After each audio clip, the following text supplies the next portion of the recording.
میں جب بھی اس نوجوان لڑکے کو دیکھتا میری رگوں میں فشار خون بلند ہونے لگتا۔ وہ جب بھی ہمارے گھر آتا تھا میری ماں کا اداس چہرہ کھل سا جاتا۔ ایسی خوشی تو انہوں نے کبھی بھی کسی کے لیے نہیں دکھائی تھی جیسی کہ وہ عمر کے لیے دکھاتی۔ میں جب گھر میں داخل ہوا تو وہ چارپائی پر میری والدہ کے بالکل قریب بیٹھا تھا۔ میری والدہ ہنس ہنس کر اس سے باتیں کر رہی تھی۔ میں نے آج تک کبھی اپنی ماں کو ہنستے بولتے نہیں دیکھا تھا، لیکن اس نوجوان میں نہ جانے ایسی کیا بات تھی کہ میری ماں اسے دیکھ کر ہنسنے لگتی۔ ان کا چہرہ یوں کھل جاتا جیسے کوئی گلاب۔ میں نے بڑی تیکھی اور غصیلی نظر سے اس نوجوان کو دیکھا۔ مجھے یوں دیکھتا پا کر وہ فوراً سے چارپائی سے کھڑا ہو گیا۔ کہنے لگا، اچھا اب میں چلتا ہوں۔ شاید میری آمد سے وہ کچھ گھبرایا تھا۔ میری والدہ کہنے لگی،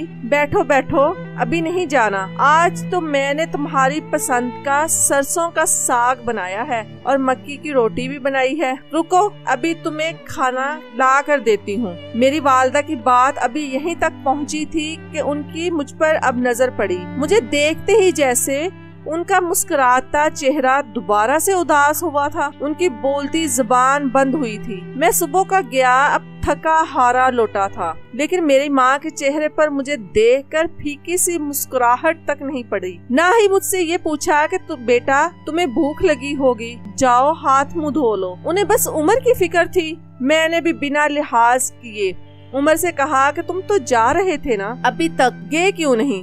جاؤ، تمہیں دیر ہو رہی ہے۔ میرے چہرے پر ناگواری دیکھ کر وہ نوجوان فوراً سے چلا گیا۔ میری والدہ کے چہرے پر تیوری سی چڑھنے لگی۔ کہنے لگی اسے بھوک لگی تھی، کھانا تو کھانے دیتے اسے۔ والدہ کی بے چینی اس لڑکے کے لیے دیکھ کر میرے اندر تو گویا آگ سی لگ گئی۔ میں نے کہا، اپنے گھر جا کر کھا لے گا، میں تھکا ہوا آیا ہوں، مجھے کھانا دے، میری فکر کیا کرے۔ یہ کہہ کر میں اپنے کمرے میں چلا گیا۔ میں نے اگلے ہی روز عمر کو دبے لفظوں میں اپنے گھر آنے سے منع کیا، مگر آج پھر وہ لڑکا ہمارے گھر میں آیا تھا۔ میں گھر میں آ رہا تھا اور وہ گھر سے جا رہا تھا۔ اس نے مجھے سلام کیا، میں نے سلام کا جواب دیا، لیکن میرے چہرے پر غصہ تھا اور اس نے بھی نوٹ کر لیا کہ میرے چہرے پر غصہ ہے۔ میں اس کے یہاں آنے جانے سے خوش نہیں ہوں، لیکن اگلے دن وہ پھر سے موجود تھا۔ اس کو ہمت صرف میری ماں کی وجہ سے مل رہی تھی، کیونکہ وہ میری ماں سے ملنے کے لیے آتا تھا۔ میں بہت زیادہ پریشان تھا۔ میرے بابا اس دنیا میں نہیں تھے اور ان کے جانے کے بعد اس گھر کی ذمہ داری میری تھی۔ میرا نام کریم ہے۔ ہم لوگ گاؤں میں رہتے تھے۔ میری ماں کی شادی بہت ہی کم عمری میں ہوئی تھی۔ میری ماں سے میری 2 بہنیں اور تھیں اور میں تھا۔ میرے بابا اس دنیا میں نہیں تھے، اس لیے گھر کا بڑا میں تھا۔ میری ماں کو میں نے ساری زندگی اداس ہی دیکھا، ہمیشہ روتے ہوئے دیکھا، کبھی کسی بات پر خوشی نہیں دیکھا۔ ان کی ساری زندگی گزر گئی، لیکن ان کی آنکھوں میں کبھی بھی سچی خوشی نہیں دیکھی۔ جب بابا اس دنیا سے گئے تب بھی ان کی آنکھوں میں آنسو نہیں تھے، پر چہرے پر اداسی پہلے سے بھی زیادہ تھی۔ انہوں نے ہماری اچھی پرورش کی، لیکن کبھی بھی ہمارے ساتھ ہنس کر بات نہیں کی۔ ہم اپنی ماں کو خوش دیکھنا چاہتے تھے اور اب ہمیں عادت ہو گئی تھی۔ ہم کہتے تھے کہ امی تو ہے ہی ایسی۔ میری ماں کی عمر کوئی اتنی زیادہ نہیں تھی، وہ ابھی بھی جوان اور خوبصورت لگتی تھی، لیکن ہمارے معاشرے میں ایک بیوہ عورت کی دوبارہ شادی کروانا بہت مشکل ہوتا ہے، وہ بھی تب جب اس کی اولاد جوان ہو۔ میرے دماغ میں بھی کبھی ایسی کوئی بات نہیں آئی۔ ایک دن اچانک ہمارے گھر میں ایک لڑکا آیا جس کا نام عمر تھا۔ میری ماں اسے دیکھ کر خوشی سے پاگل ہو گئی۔ میری ماں نے کہا کہ یہ میرے کزن کا بیٹا ہے، اس لیے ہم نے اسے گھر میں آنے دیا، لیکن میری بہنوں کا اس کے ساتھ پردہ ہی تھا۔ میری ماں نے اس کے لیے کھانا بنایا اور ایسا کھانا میری ماں نے آج تک نہیں بنایا تھا۔ میں تو حیران رہ گیا کہ اتنا مزیدار کھانا بھی ان کو بنانا آتا ہے، جبکہ میری عمر 18 سال تھی اور 18 سال میں نے ان کا ہاتھ کا بنا ہوا اتنا لذیذ کھانا آج تک نہیں کھایا تھا۔ انہوں نے عمر کے آگے سارے کھانے بنا کر رکھ دیے، ٹیبل ایسے بھر دیا جیسے کوئی شادی کی دعوت میں آتا ہے۔ اس نے بھی مزے لے کر کھانا کھائے۔ میری ماں اس سے باتیں کرتی رہی۔